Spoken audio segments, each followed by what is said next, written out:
بسم الله الرحمن الرحیم. قدرمندو کتونکو د پښتونخوا په ستورو کې صابر جان ستاسو په خدمت کې بیا حاضر دی. زیړ مازدیګری دی او په زیړ مازدیګري کې د روایت مطابق ستاسو دپاره زه شاعر راغواړم. راغلی یم پندو علاقې ته او په پندو علاقه کې الیاس حیران صاحب خواله راغلی یم. الیاس حیران صاحب ډېر ښایسته شعر لیکي، ښایسته نظم لیکي او د امید نه ډک نظمونه لیکي. نو الیاس صاحب ته په خیر راغلی ویم او ستړي مه شي ورته یم. السلام علیکم. وعلیکم السلام. تاسو په خیر علي جي، الله مې عزتمن لره، خوشحال اوسئ جي، آباد اوسئ. ډېره مننه جي. الیاس صاحب ژوند څنګه تیریږي او په ژوند کې څه مصروفیات دي؟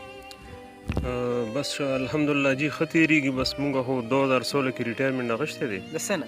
د سکول استاد وم جي، پرایمري سکول، او بس فارغ اوسه لږ ډېره ذمهداري کوو. بس داسې شعر و شاعري مې مشغوله جوړه کړې ده چې د چا اصلاح وشي پکې. زیات د ماشومانو نظمونه هم زه لیکم که نه چې د هغوی سره مې ژوند دی، نو زه یم چې دوی ته څه نصیحتونه وشي او مستقبل یې ښه شي. د خیر نو استاد جي د زیړ مازدیګري کې زمونږ د کتونکو ته څه ډالۍ راوړې ده؟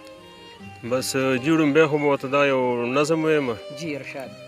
د نظم عنوان دی زه د کام بچی یم.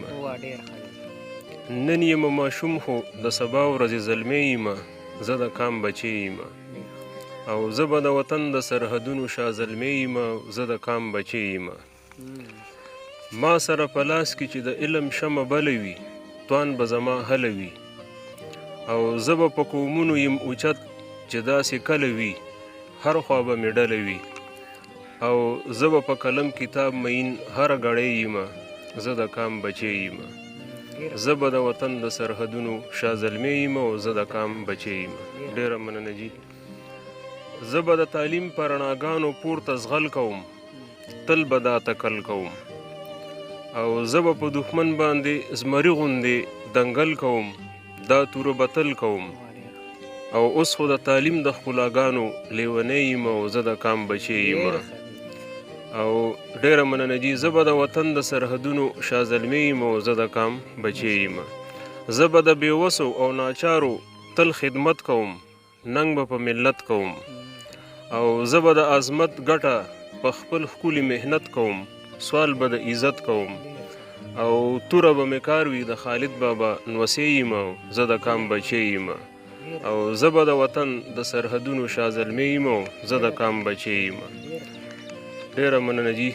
زه به د مور پلار د استادانو احترام کوم، دا به په هر ګام کوم.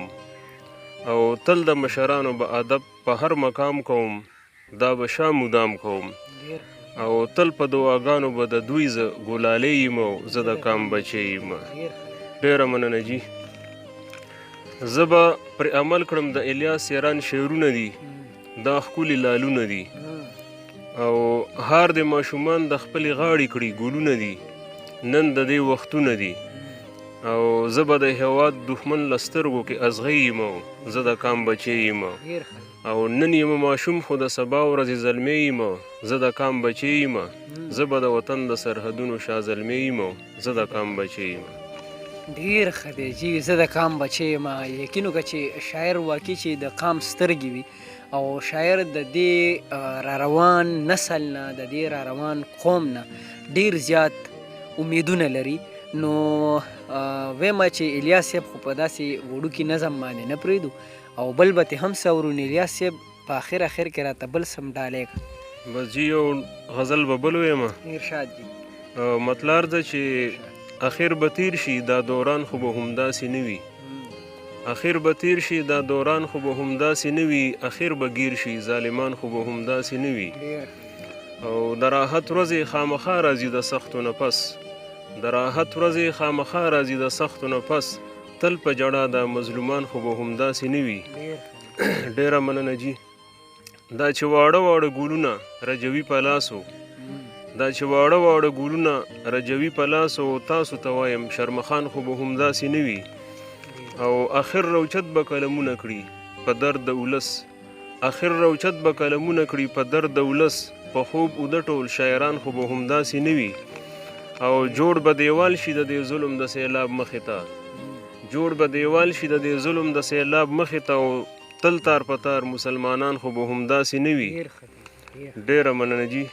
اخر به راشي څوک انصاف به کړي قایم په ځمکه اخر به راشي څوک انصاف به کړي قایم په ځمکه او په وینو سور دا ټول جهان خو به همداسې نه وي ډېر ښه دی ډېره مننه جي مکتار زده ارشاد او حیرانه را بشي یو څوک دا به قانون وګرځوي حیرانه را بشي یو څوک دا به قانون وګرځوي او پروت په تاخونو کې قرآن خو به همداسې نه وي ډېر ښه دی ډېره مننه جي پروت په تاخونو کې قرآن خو به همداسې نه وي ډېر ښه دی قدرمندو اورېدونکو زړه مازدیګری نورم ښایسته شو او امید لرمه چې دا ښایسته شعرونه به تاسو همیشه یاد ساتئ او الیاس صاحب د وخت راکولو ډېره زیاته مهرباني ډېره مننه جي الله مباد لره په خپل مقصد کې ملا کامیاب لره او خدای پاک هم سلامت لره د دې وبا نه الله سره زموږ د ټولو مسلمانانو په امن و امان کې ساته ډېره مننه صابر جان صاحب ډېره مننه خوشحاله اوسئ قدرمندو کتونکو انشاءالله د یو نوي او ښکلي پروګرام سره بیا ستاسو په خدمت کې حاضرېږم چې هر چېرته یې الله خوشحاله ساته تل به